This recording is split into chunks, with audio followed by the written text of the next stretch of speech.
Boaz ரூத்தை விவாகம் பண்ணினான். அவள் அவனுக்கு மனைவியானாள். 13ஆம் வசனம்.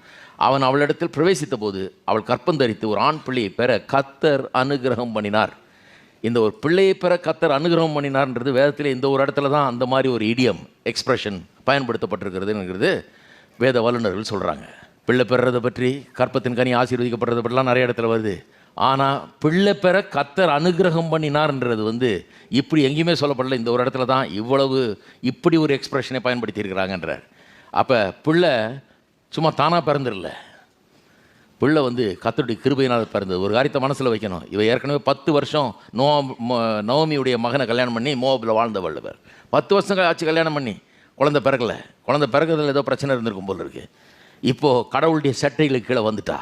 அவன் சொன்னான் இல்லையா, போவாஸ் என்னுடைய தேவனை நம்பிட்டேன், அவருடைய சட்டையின் கீழே அடைக்கலம் புகுந்துட்ட, நீ இனிமேல் கடவுள் ஒன்று ஆசீர்வதிப்பாருன்றான். இப்போ அவருடைய ஆசீர்வாதம் பல விதங்களில் வருது. வெறும் சாப்பாடும் வேலையும் கிடைச்சது மட்டும் இல்லை, குழந்தையே கிடைக்குது. கர்த்தர் அனுகிரகம் பண்ணுறார். ஒரு பிள்ளையை பெறுறதுக்கு அனுகிரகம் பண்ணுறார். ஒரு ஆண் குழந்தை அவர்களுக்கு பிறக்குகிறது. அந்த குழந்தைக்கு பேர் தான் ஓபேத். அந்த ஓபேதனுடைய பிள்ளை தான் ஜெஸ்ஸி என்கிறவன். அந்த ஜெஸ்ஸியினுடைய பிள்ளை தான் தாவீது ராஜா.